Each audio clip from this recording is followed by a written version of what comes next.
तो hello friend, स्वागत है आपके इस चैनल में जीके फनी ट्रिक में। आज हम लोग जो है आधुनिक इतिहास का वन लाइनर के साथ जो है 15 मिनट में कंप्लीट करने वाले हैं, क्योंकि ये ज़्यादा बड़ा टॉपिक है नहीं। ठीक है, जो एग्ज़ाम के पॉइंट ऑफ व्यू से जो इम्पोर्टेंट है वही मैं लेके चलता हूँ, जैसे कि आपको पता ही है। और इसके पहले जो मैंने बंगाल के नवाब के बारे में भी करवा चुका हूँ, बीच बीच में फ़ोटो भी डाल के रखा हूँ ताकि आपको किसी प्रकार का कोई दिक्कत ना हो। ठीक है, तो समय न गवाते हुए हम लोग जो है शुरू करते हैं।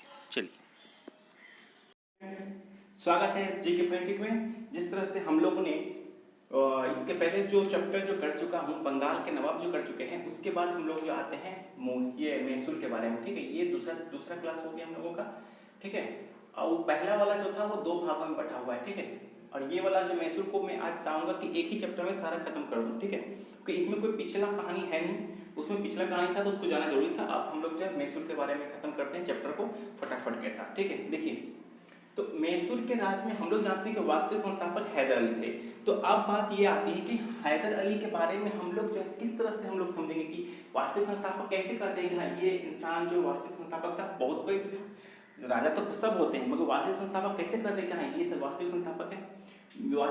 वो इतिहासकार जो है उन लोगों को वास्तविक संस्थापक कहते हैं जो जिनमें सारा राजा का गुण हो, पहला। दूसरा, जो अपने साम्राज्य को ना विस्तार करते हैं, हर तरह से जो है हर ये से अपना साम्राज्य को विस्तार करते हैं, तो उन लोगों को जो है वास्तविक संस्थापक के रूप में हम लोग जानते हैं। तो उसी प्रकार हैदर अली जो है वो वास्तविक संस्थापक मैसूर के हैं। ठीक है, अब हैदर अली जो थे वो आए किस तरह से मैसूर में, तो उसके बारे में हम लोग जो है जानते हैं। ठीक है, तो सबसे पहले हम लोग जो जानते हैं चिपका कृष्णराज जो थे वो वाटियार वंश के शासक थे। ठीक है, जिस तरह से आप लोग को यहाँ दिख रहा होगा, पहला टॉपिक जो है चिपका जो है वो कृष्णराज वाटियार वंश के शासक थे। ठीक है, इस शासक के अंदर कृष्णराज जो है, इन्हीं के अंदर में 2 मंत्री थे। 2 मंत्री का नाम, एक मंत्री का नाम नंदराज, दूसरे का देवराज था। ठीक है, 2 मंत्री हो गए, नंदराज देवराज। इन दोनों क्या करते हैं, जब मंत्री होने के बाद कुछ ये दिन बाद क्या होते हैं कि कृष्णराय को क्या करते हैं, नंदराज और कृष्णदेवराय जो है कृष्णदेवराय को मार देते हैं। मारने के बाद क्या होता है, अब तो मैसूर का शासक कौन बन गया, ये बन गए। मैसूर का नंद और देव दोनों बन गए। बनने के बाद क्या होता है, इन्होंने जो अपने फौज को विस्तार के लिए एक बहाली बुलाई।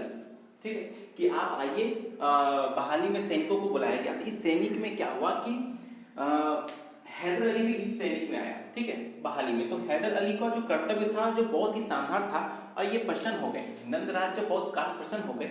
इस वजह से जो हैदर अली को जो है मैसूर का जो है फौजदार कह सकते हैं या मिलिट्री कमांडर बना दिया गया। ठीक है, मिलिट्री कमांडर बनाने के बाद ही के क्रम में क्या होता है कि मराठा के साथ एक युद्ध होता है, जिसमें कि हैदर अली ने महत्वपूर्ण भूमिका निभाता है।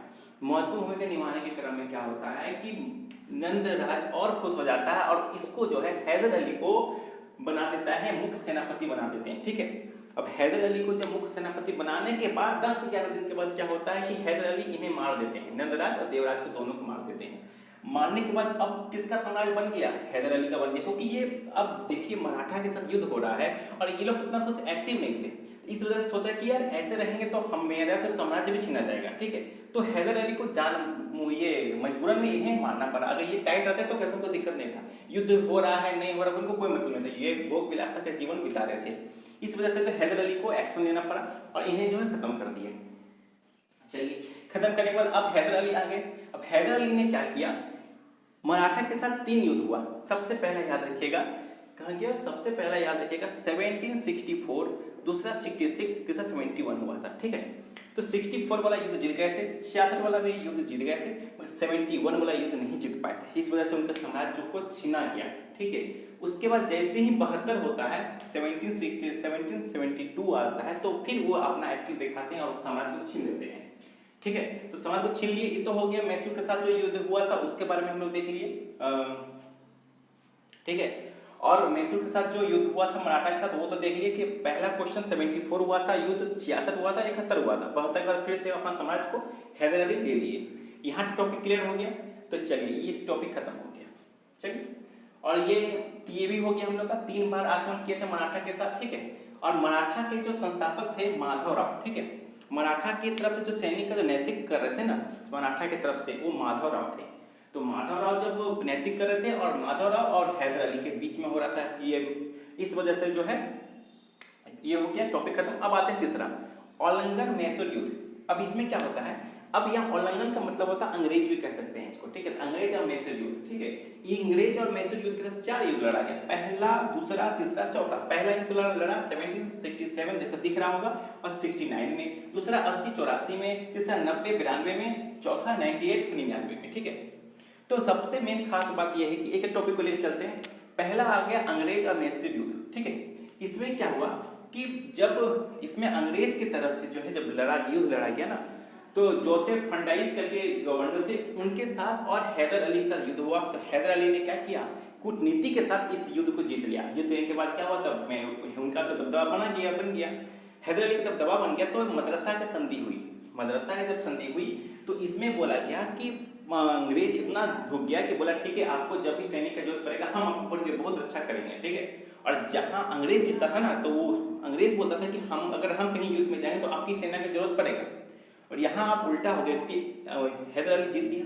जब हैदर अली जब जीत गया तो अब अंग्रेज को बोला कि अब जब भी कोई युद्ध होगा तो आप मेरी सहायता कीजिएगा। अंग्रेज सहायता करेगा इसका, आप ही बोले अंग्रेज सहायता करने वाला है क्या, कभी नहीं। तो फिर दूसरा युद्ध जब होता है 80 से 84 के बीच में, इसमें क्या होता है, इसमें जो है जब मराठा के साथ जब युद्ध हो रहा था ना हैदर अली का, उस वक्त जो है मदरसा के संधि को निभाया नहीं किया। कौन नहीं निभाया, तो निभाने वाले कौन नहीं थे, ये नहीं थे, ठीक है, अंग्रेज लोग नहीं निभाए। तो इसका वजह से भी गुस्सा थे कि संधि किया, हुआ नहीं। तो क्या हुआ कि दूसरा संधि जो था वो किसके काल में हुआ था, वारेन हेस्टिंग के काल में हुआ था। दूसरा कब हुआ, 1780 से 84 के बीच में हुआ।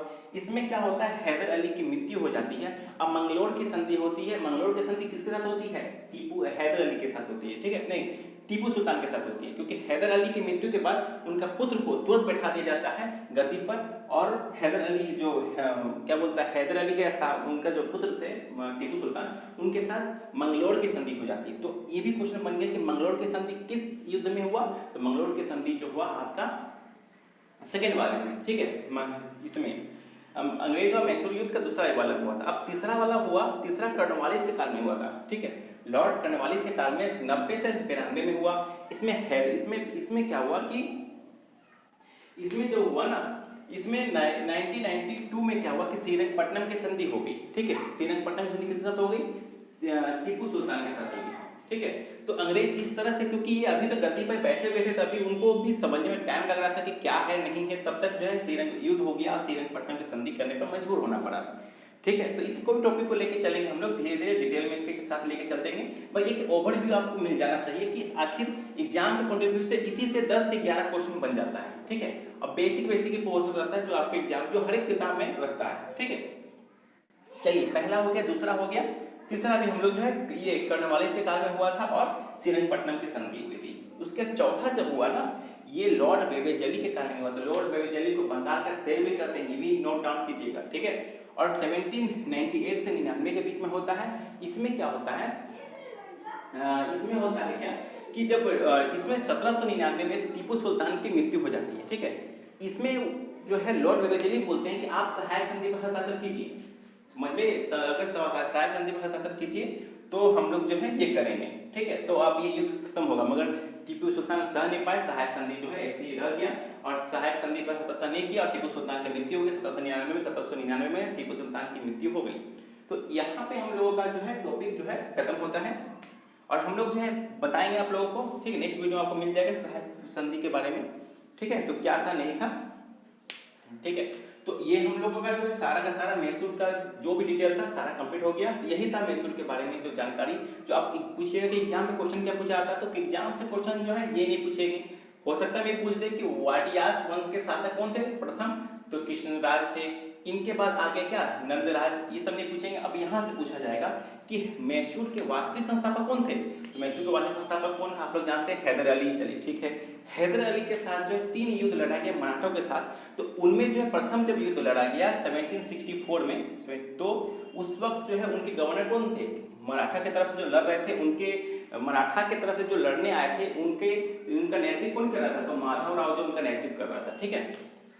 तो ये भी नोट डाउन कर लीजिए कि मराठा की तरफ से जो माधवराव और हैदर अली के बीच में युद्ध लगा था, जिसमें हैदर अली जीत गया था पहला, दूसरा, तीसरा में वो हारा था। ठीक है, तीसरा में हारा इसलिए क्योंकि वो डिपेंड हो गया अंग्रेज के ऊपर कि यार चलो ठीक है तुम अपने उनको हेल्प करेगा, मगर हेल्प किया नहीं। ठीक है, और उसके बाद होता अंग्रेज और ये में। अब आप बोलिएगा कि कैसे ये वो डिपेंड कर रहे हैं, तो 1771 में किसके साथ होता है, अंग्रेज और मराठा के साथ युद्ध होता है। ठीक है, और यहाँ 1767-69 के बीच में क्या होता है, एक संधि होता है, मदरसा की संधि होती है।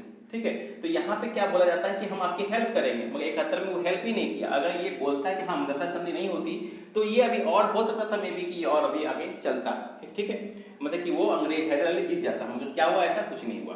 अब क्वेश्चन बनेगा कि अंग्रेज और मैसूर युद्ध का प्रथम युद्ध जो है कब हुआ, तो 1767-69 के बीच में हुआ। दूसरा कब हुआ था, 80 से 84। तीसरा कब हुआ था, 90 से 92। तीसरा कब हुआ था, 1798 से 99 के बीच हुआ था। इतना खत्म। अब पूछेगा कि टीपू सुल्तान की मृत्यु किस युद्ध में हुआ था, चौथा युद्ध में हुआ था। ठीक है, अंग्रेज मैसूर युद्ध का चौथा में टीपू सुल्तान की मृत्यु हुई। और पूछा जाएगा कि हैदर अली की मृत्यु किसमें हुई थी, तो हैदर अली की मृत्यु हुई थी इसमें 1782 में हैदर अली की मृत्यु हुई थी, यहाँ पे दूसरी में। ठीक है, तो दूसरा युद्ध हुआ था 1882 में हुआ था। ठीक है, ये भी याद कीजिएगा। हैदर अली की मृत्यु 1782 में हो चुकी थी। इसके बाद जो है उसको बैठा दिया गया था, किसको, इनका पुत्र जो आता है टीपू सुल्तान को मैसूर में गद्दी पे बैठा दिया जाता है। तो इस तरह से प्रोसेस को आगे चला। और एक एग्जाम पूछा जा सकता है कि तीसरा जो हुआ था इसमें गवर्नर कौन थे, जो जैसे कि दूसरा हुआ ना, दूसरा अंग्रेज और मैसूर युद्ध जब चल रहा था तो अंग्रेज की तरफ से गवर्नर कौन थे, तो हो जाएगा वारेन हेस्टिंग। तीसरा में कौन थे, कर्नवाली। तीसरा में कौन था, वेवेजली। तो इस तरह से जो है हम लोग याद कर सकते हैं। तो एग्जाम का कंट्रीब्यूशन कुल मिलाकर 10-11 क्वेश्चन इससे बनता है, और इससे जो 1 या 2 क्वेश्चन इसे एग्जाम में, हर एग्जाम में पूछा जाता है। तो हम लोग मैसूर खत्म कर चुके हैं। और रहा सहायक संधि के बारे में, सहायक संधि के बारे में अलग से वीडियो बनाऊंगा ताकि आपको समझ में आए कि हाँ क्या क्या हुआ था। और सहायक संधि क्यों इंपॉर्टेंट है, क्योंकि सहायक संधि पूछा जा सकता है कि प्रथम कौन देश, कौन राज्य थे जो इनके साथ सम्मिलित हुए, दूसरा कौन था जो इसमें सम्मिलित हुआ, और लास्ट कौन थे जो इसमें सम्मिलित हुए। ठीक है, तो ये सब बहुत ही इंपॉर्टेंट चीज है। तो मिलते हैं नेक्स्ट वीडियो में। आज यहीं तक रहेगा। मैं पहले ही बोल दूंगा 5-10 मिनट का क्वेश्चन रहेगा। और हाँ, मैं पहले बोलते नोट्स वगैरह आपको खुद बनाना होगा।